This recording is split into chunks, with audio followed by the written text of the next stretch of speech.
Hello everyone, what's up?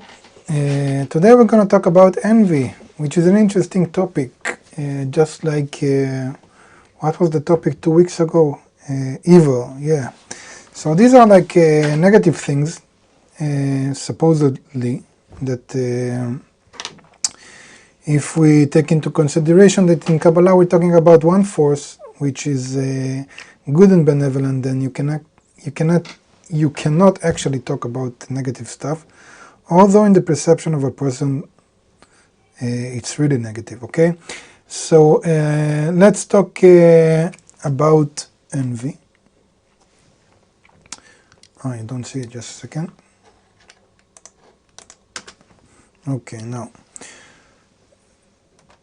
So there is a very famous quote from Pirkei Avot, which I don't know how you translate that through envy, lust and honor, one is brought out of the world, or something like that, meaning that if you want to exit the corporal world into the spiritual world, you do that through envy, lust and honor, which seems pretty, again, pretty negative concepts, but in contradiction to what we do in corporality when we try to erase negative qualities or things that don't look so good or hurt our pride. In Kabbalah it's completely the opposite, meaning that you need to use those because they were created for a reason. So if we're talking about envy, so we can talk about two types of envy. First of all, what's the definition of envy? So if I'm a will to receive and I'm longing for a fulfillment that somebody else has, then this is called envy, because I have a deficit, or I have a need for something that somebody else has. So a negative envy, or envy that doesn't really help us advance, is one that is called also in Kabbalah evil eye, because eye in Kabbalah is against the light of Chokhmah. It doesn't really matter, okay, but anyway, it's when it hurts me to see somebody else higher than me, and I want to take him down. So if I want to take him down, that's negative envy, because it hurts my ego that he's higher than me, and I'll be in a better state, in more balance, I can rest more, it won't hurt me from inside or burn inside of me if that person will lose what he has, whatever advantage he has over me. So either if he loses it like physically, for example, if I envy his money or his status or whatever, and he loses that, and so it's better for me, so I have pleasure in that. Or I can just take him down in my eyes, so I can justify the fact that he's higher than me in a negative way. So I can say that he has the money that he has, or the status that he has, through bad things he has done, or through all kinds of connections that he has, or through crimes that he committed. And these are all like defense mechanisms that help me justify my state and not seeing him or her as higher than me. Okay, and this is a negative way of using envy. A much better way to use envy is to understand that the fact that I see somebody else as higher than me, it's a big present, because it's a huge present, because one, I can actually have some kind of sensation for somebody else, so I can relate or emphasize or clothe myself in somebody else's place. And two, I can say that the fact that they attained more than me, it's because they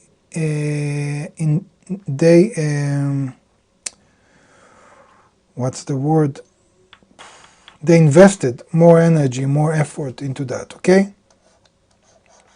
And so I start to envy not just their fulfillment, but I start to envy actually the effort that they invested, okay?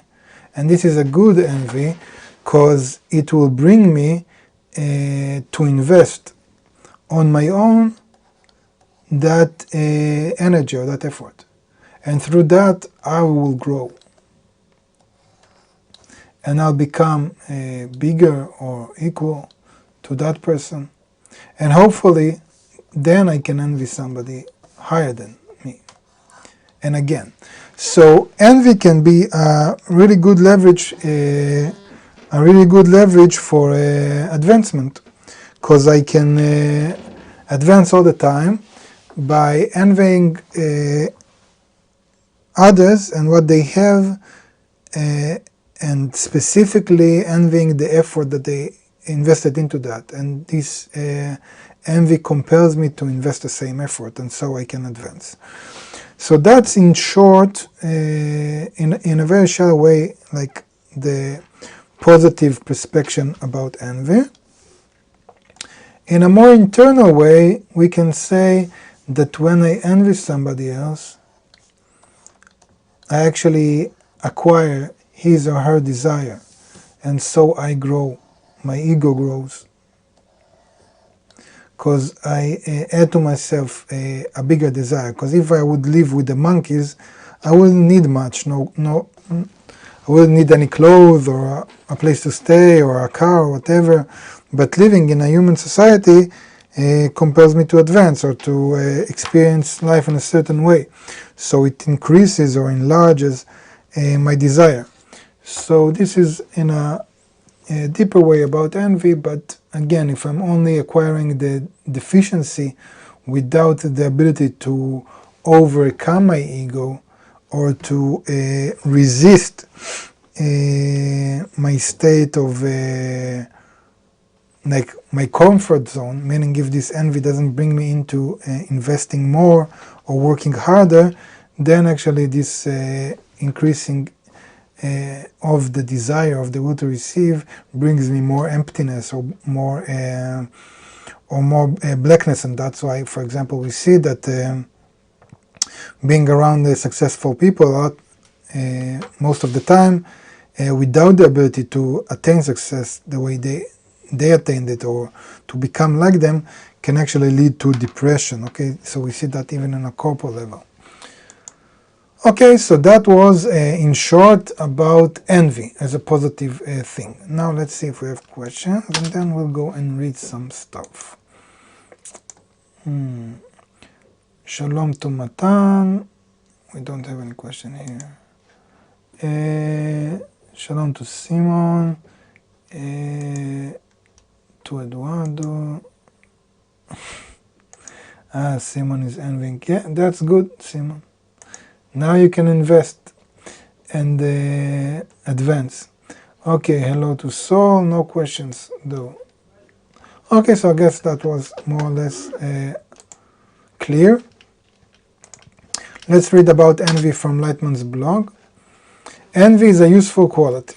Question: what is envy and how can you use it for spiritual advancement? Answer: envy is a very good quality, as is shame. However, shame seems to slow you down, stop you, make you hide and shrink. But envy, on the contrary, expands you and pushes you forward, and therefore we must use it. However, the most important thing in envy between the friends, when I sit in class, I look at each one and envy them endlessly. I don't hate them, but I envy them. We need to control ourselves here, because dislike appears along with envy. Okay, so this is a very delicate point. Because if I hate somebody, I actually reject him, and I immediately judge him. How do you say l'arshia? I convict him in my eyes, maybe. And so I need to love somebody, the other. And so if I loved him or her, I can use the envy in a positive way, meaning that it will still burn inside of me, but it will compel me to be greater, to grow and be like them. Like children want to be like adults or like their mother or father. I am grateful for the fact that my friend demonstrates to me what he can do, what he knows, the way he feels, and so on. A white envy grows in me towards his aspiration, and it pushes me forward. Therefore, envy is a very good quality. And as you can see, Lightman is referring to envy between friends, meaning people who share the same goal of attaining the Creator. Because if you just go around envying people in corporality, that might help you in corporality, but it really won't help you advance in spirituality. So if we're talking about advancing in spirituality, you should envy people who invest in spirituality, and those are the friends that work in order to attain love of others. No questions.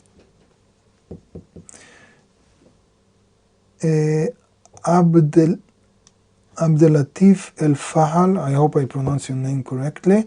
Instead of spiritual envy, can we say it's advancement based on existing examples? Yeah, but you can see examples and it won't give you the motivation to advance. Because you see other example and you say, oh, what a nice person, oh, this is a nice example.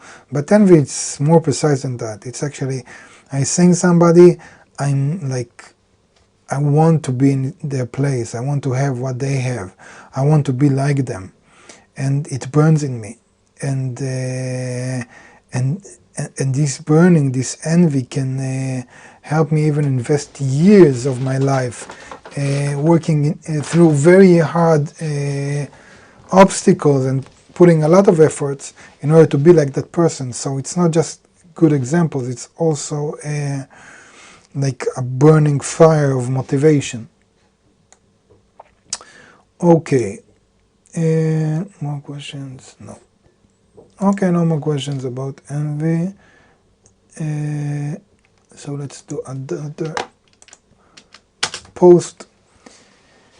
Jealousy and envy are unique to a man. Question. Kabbalah tells us that jealousy and envy exist only in humans, but I see it also in my cat and dog. How do you explain that? Answer. You are right. Envy on the level of our world is an ordinary egoistic feeling, a competitive means of struggling for a source of pleasure, whether it is an animal receiving pleasure from its owner or a person receiving pleasure from a beloved. Yeah, so we can see a dog, for example, being envy of the attention that his owner gives his child over him or whatever.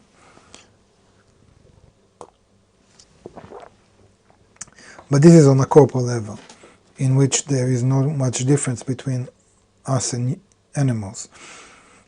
But the wisdom of Kabbalah speaks about the concept of envy, and especially the concept of shame in regard to emotion that a person feels when he attains the attribute of love and bestow unto others. This means that he attains the attribute of the Creator, meaning the human level, which is called Adam. So spirituality by definition in Kabbalah, or being human in Kabbalah, is actually becoming like the Creator, meaning attaining the attribute of love. Unless we reach this level, we are considered animals, just like your cat and dog. And the nature of our feeling is the same, and it stems from our egoistic fears of remaining without a source of pleasure, food, sex, etc. But if we're talking about spiritual envy, so spiritual envy is envying a person or somebody else who became closer or similar to the Creator, meaning rose above his egoistic nature. Let's do another one. Envy is not a flaw. So you see, Kabbalists write a lot about envy.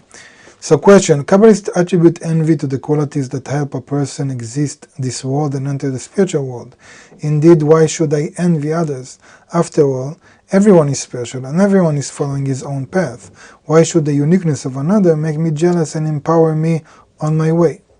Answer, I evoke the envy, lust, and desire for respect in me on purpose. It isn't about just any ordinary person who envies the success of others who is after respect. In this world we envy all kinds of nonsense and really want frivolous, how do you pronounce that? Nice. I guess this is the word I need to learn today. Frivolous. Frivolous. Frivolous. Frivolous. Not having any serious purpose. Frivolous. Frivolous. I forget that, but for a moment I knew how to pronounce frivolous. In this world, we envy all kinds of nonsense and really want frivolous things.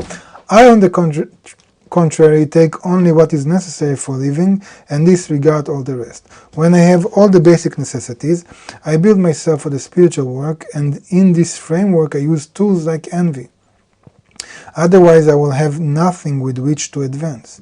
Envy, lust, and respect are the three egoistic approaches, and what can I work on without them inside of me? It's these three qualities that take me out of this world. It's like exiting the worlds of Bria, Yetzirah, and Asiya, into the world of Atzilut. Okay, because again, what happens in spirituality?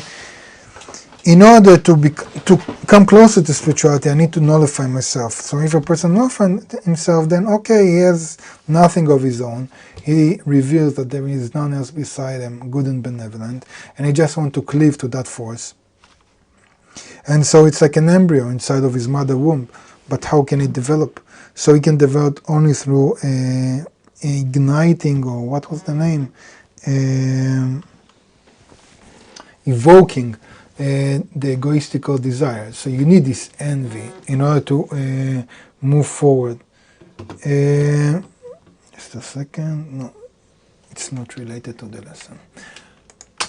So if you want to work spiritually, I look at the work of others. If I want to work spiritually, I look at the work of others and annul myself before them. Then I see them as the greatest in our generation. They have advanced far ahead. They have attained the end of correction, and I envy them. If I don't envy, I am powerless and cannot move. I receive all the powers to advance from my ego. The right advancement with the right intention, which means the form that is dressed in matter is brought to me by the light, while the matter itself, by which I ascend, is my own ego. But how can I guard the right intention from the envy? It's according to the envy, the lust, and the desire for respect that the intention is built. You turn the envy to envy for the Creator, the desire for respect to respect for the Creator, the lust for an urge to adhere to Him. Otherwise, what do you correct? What do you build? An airy castle in the clouds? But still, when I envy, its fire consumes me. No, you allow yourself to evoke the envy, the lust, and the desire for respect only after the restriction, even if it isn't for you anymore. But in order to understand, to determine the workspace, everything must be under control. Otherwise, you mustn't even start. In short, try it. Don't be afraid to fall into envy. Start working on it. You're lucky if you envy the friends. It's good. After all, we have no other force to advance. If I lived alone without an environment, I would be like an animal. On the other hand, if the society spurs me and stimulates me by constantly showing me that the friends have what I lack, it helps me advance in life. I just need a special environment that provides me with good examples, which I envy. Okay? So again, having said that you need a fire, you need it burning inside of you, still it needs to be under the control, meaning the control of the restriction. Let's see if we have questions. I have forgotten about how envy can be spiritual. Namaste. Okay. Hello, be grateful and you can't have envy. Well, we just talked about that you need to have envy, otherwise you'll be content or grateful in that state and you won't advance anymore. So advancing, meaning revealing more of an egoistic cruel desire that you can correct in order to bestow the Creator, for that you need to envy. What about anxiety and envy? Well, anxiety actually, Kabbalists don't relate much to anxiety, but if you're talking about fear maybe, or fear of losing pleasure, then you need to overcome that. You need to control that first. That you are willing to let go of everything and you have nothing of your own. Just like the friend said that you are grateful for what you have, even if it's nothing. Or you are even grateful to have nothing. And from there, you start to build the right intention, and you start to evoke the envy. So in that state you shouldn't have or experience anxiety at all. How to link the envy and the concept of shame? It's not too clear for me. Well, what is shame? Shame is that you feel how opposite you are from the Creator, and so you start to envy what He has, His status, His qualities, or what the friends who don't experience the shame have. And so this shame is the negative feeling that pushes you forward to envy another's state, and through that working to correct the shame. Sisi is saying, I envy everyone around me here. Well, it's good if it's a spiritual envy, meaning if you just envy their looks or their money or whatever, or their intellect, that won't help you with spirituality. But if you envy the greatness of the God that they have, or how the Creator chose specifically them out of 8 billion people, or if you envy the efforts that they put in through spiritual advancement, then it will help you grow. And through that you will become greater. Why religion still teach envy is a sin? Well, I guess it's because actually religion is about how to live a more calm and balanced life in this world. And so religion doesn't have a goal to bring you closer to the Creator and to help you get similar to the Creator. And that's why it's for masses of people that want to have a more balanced life or a more tranquil life in this world. But if a person, and there are not many of them who actually burns with this internal desire or yearning to reveal the truth or to attain the Creator, then that person must exit this world, meaning to attain something higher than this world. And for that you must envy, or use lust and use everything that was created, because nothing was created in vain. Everything that was created was for a purpose.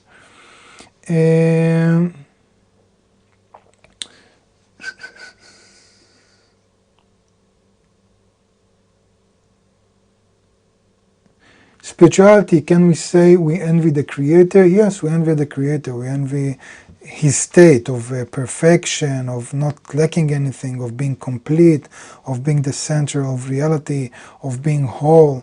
But because we don't reveal Him in a direct way, so in order for us to advance to the state in which we can reveal Him, the only examples we have of Him is through the environment, and specifically through our friends, meaning other people who advanced to Him and became closer to Him. And so we can envy His attributes that we see through the friends. Like devotion, like a greatness of the goal, like happiness. Is corrected envy to envy how great my friend is trying to serve the Creator? Yes, and if by that it makes you want to do the same, meaning exiting your ego, rising above it, and attaining the Creator. Okay, more questions.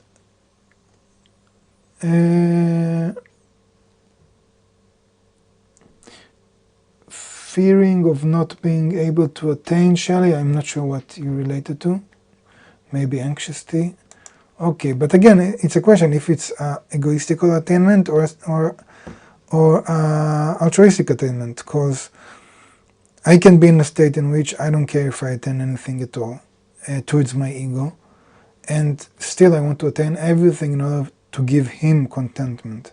So it's not a very simple concept.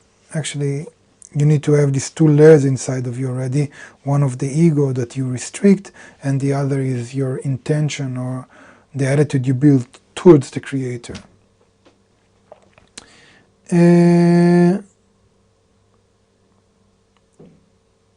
Envy, feeling of discontent or resentfulness, longing aroused by someone else, possessions, quality or lack. feeling of discontent or resentful, longing. So again, resentful is a negative word. It really depends. Going back to the definition we did in the beginning, it really depends how you use the envy. Oh, sorry.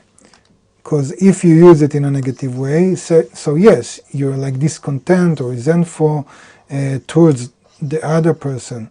But if you use it in a positive way, actually you should be resentful or discontent from your own state, meaning you direct the negativity towards your own ego, and that's what allows you to rise above it, to resist it, to invest more in order to correct it, okay? So that's basically very similar to what we talk about in Kabbalah in general, that there is no negative thing in the world besides a person's nature, and so all the negative attitude should be in the end directed towards this ego, this beast, this snake that works inside of me, and I need to overcome it, just like we talked about in the lesson about evil.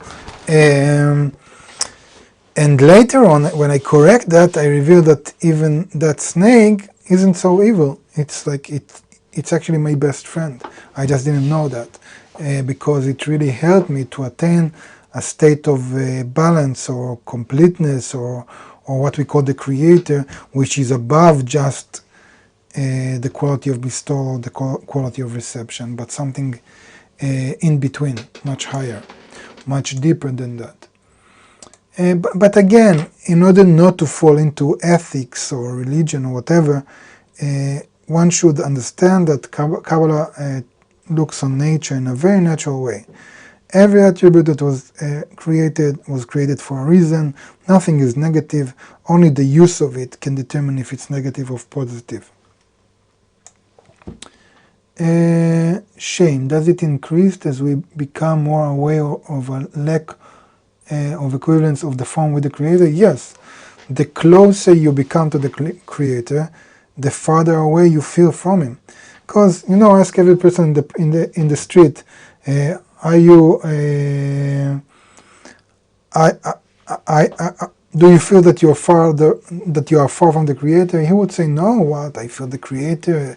He's like my best friend. From the morning until the evening, I'm praying for the Creator, because he doesn't really know what the Creator is. Actually, he refers to his ego as the Creator, and that's why he imagined the Creator as somebody who was supposed to fill his ego with all kinds of gifts or help or fulfillment. But that's not actually the Creator. That's what we call in Kabbalah Pharaoh, that you worship your own ego and you don't even know it. And only to the extent that the person advances and he starts to understand what is truly the Creator, this force of love, of the quality of bestowal, then a person starts to understand, just like every expert in any field, the more you know, the more you see how much you don't know. Okay, we don't have any more time for questions. It's nice that you have so many questions. Next time, maybe start the questions earlier, so we'll have more time. So we'll conclude today's lesson and our session, or whatever you want to call this series of meetings. Again, I remind you that you have in the description box links that we refer to in this session, and also links to more in-depth lesson. And you also in the bottom have the link to the free course in which you can begin studying in a very systematical way Kabbalah, for those of you who are interested in that. And see you next Sunday. Take care. Bye bye.